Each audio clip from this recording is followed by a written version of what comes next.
Try to imagine a place where silence is worth more than words, a country rich enough not to brag, disciplined enough to turn trash into resources, and cold enough to make outsiders feel out of place from the very first day they arrive. This is not the Nordic fairy tale Hollywood loves to tell, this is real life, where things that sound like a joke operate with a seriousness that is almost unsettling, a country so clean it has to import garbage from abroad, a society where you can live comfortably, safely, cared for from birth to old age, and still feel lonely in the middle of a crowd. And the question many Americans quietly ask is not how did they do it, but what is the real cost of that kind of perfection? If you think you already understand what a civilized nation looks like, this story may force you to think again. Before we dive into the strange details that have made the world so curious, we need to pause and understand why a society like this can exist at all.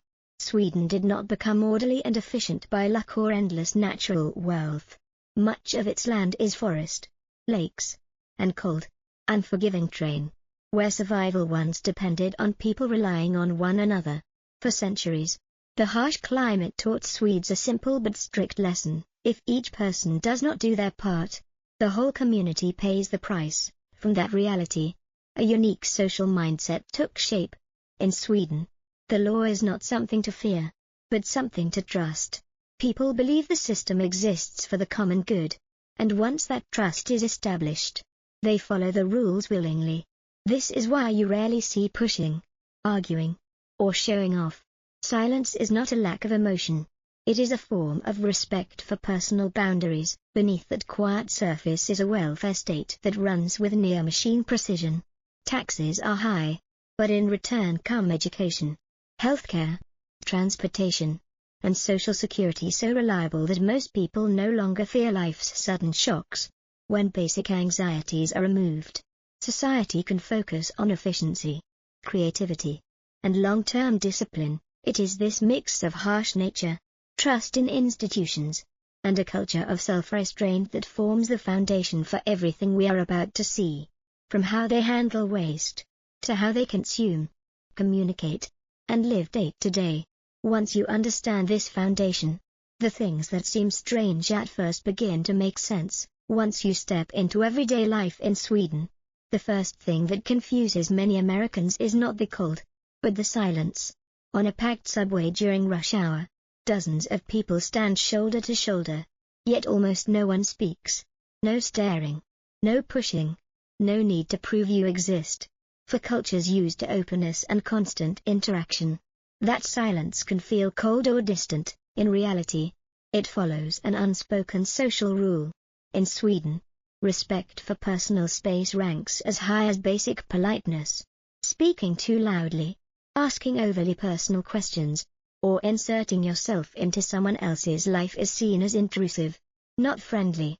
Silence becomes a shared language. It says you are free to exist on your own terms, without judgment. This mindset shows clearly in how Swedes interact with the systems around them. People line up naturally. They accept waiting. They trust that when it is their turn, things will work as promised. No one needs to stand over them. No constant reminders are required. That trust allows public spaces to function smoothly, from transportation and hospitals to schools. But this same culture can create an invisible distance for outsiders. Many foreigners admit it takes months, sometimes years, to form close friendships with Swedes. Connection does not come from quick conversations. It comes from time, consistency, and mutual respect. And once that barrier is crossed, those relationships tend to be far deeper and more lasting than in societies where friendliness comes fast, but fades just as quickly. Once you understand how Swedes respect shared rules, the story of trash stops sounding strange and starts to make perfect sense. For many Americans, waste is something to bury, to hide, to push as far away from daily life as possible. In Sweden, trash is treated as part of the energy system, not because they love garbage, but because they hate waste. Inside almost every apartment, sorting trash is a near-automatic habit. Paper, plastic, metal, glass, and organic waste are separated with care. There is no environmental police standing nearby. People do it because they believe that if they fail to do their part, the system behind it all cannot function properly. When millions of individuals follow one small rule, the outcome becomes enormous. What cannot be recycled is sent to advanced incineration plants, where the heat is converted into electricity and district heating for hundreds of thousands of homes. The system is so efficient, and domestic waste so limited, that Sweden actually imports trash from other countries. What sounds like a paradox is really a sign of a society operating with extreme efficiency relative to its population size. What matters most here is not the technology, but the mindset behind it. Swedes accept higher fees, strict regulations, and changes to personal habits in exchange for a clean and stable system. No one feels they are making a pointless sacrifice, because the benefits are visible in everyday life, and this is where many viewers begin to see the deeper difference. Sweden's cleanliness is not a technological miracle. It is the result of collective trust. When a society believes that everyone else will do their part, things that once seemed impossible quietly become normal. But no system, no matter how smoothly it runs, is without a quieter side that rarely gets talked about. For many Americans who move to Sweden, the real shock does not come from strict rules or high taxes. It comes from a feeling of emptiness that is hard to name. When winter stretches on, daylight lasts only a few short hours, and the silence once praised as civilized begins to weigh heavily on the mind. In a society where everything is well organized, people are often left to manage their emotions on their own. High independence means fewer people checking in, less spontaneous concern, and fewer arms reaching out unless you speak up first. For those raised in more expressive cultures, where care is shown through words and constant interaction, this can lead to deep loneliness even while living in comfort and safety. Sweden consistently ranks high on global happiness lists, but numbers never tell the full story.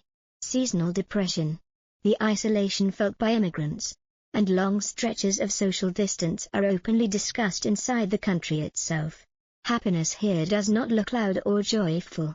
It looks calm, secure, and controlled, sometimes lacking the warmth many people instinctively crave. This paradox is what makes Sweden such a powerful mirror. A society can be efficient, clean, and fair, yet still struggle with the most human question of all, connection. And that leads to a deeper reflection. When material needs are fully met, what is it that truly holds people together in a modern community? When you step back and look at the full picture, Sweden is no longer just a clean or wealthy nation. It becomes a real-world experiment in how humans organize society in the modern age. It raises a question that many Americans are increasingly wrestling with. If a country can reduce worries about healthcare, education, safety, and the environment to a minimum, does that automatically create a sense of fulfillment and belonging? Sweden suggests the answer is far from simple. It has succeeded in building a system that protects individuals from life's biggest shocks. But in return, society demands a high level of discipline and emotional self-management. You are free, but you are also responsible for your own loneliness. You are deeply respected, but rarely checked on unless you speak up first. For Americans, who are used to self-expression, debate, and fast, intense connections, this model feels both appealing and unsettling. It forces a deeper question. Is efficiency slowly replacing warmth? Can a society that runs like a perfectly tuned machine still leave room for spontaneous, emotional human bonds? Perhaps the greatest value of the Swedish story is not about how closely we should copy it.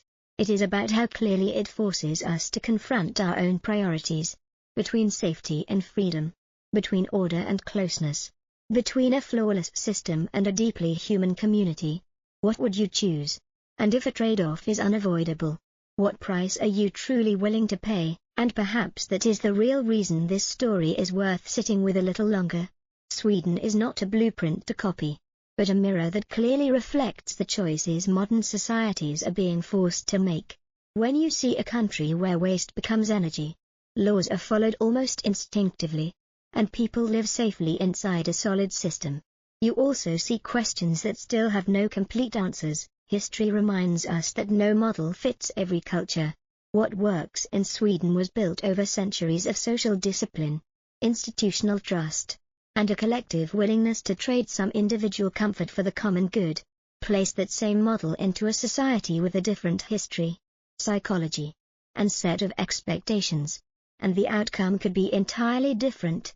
That does not make Sweden better or worse. It simply shows that every nation carries invisible limits shaped by its past. The real story is not about admiration or judgment. It is about understanding. Understanding that cleanliness does not come from technology alone, but from a social agreement.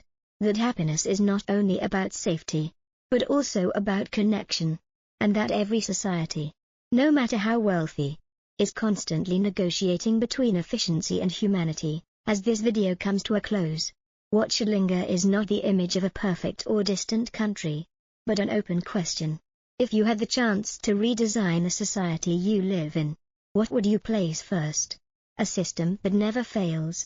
Or a community that is loud, messy, but warm, in a world changing faster than ever?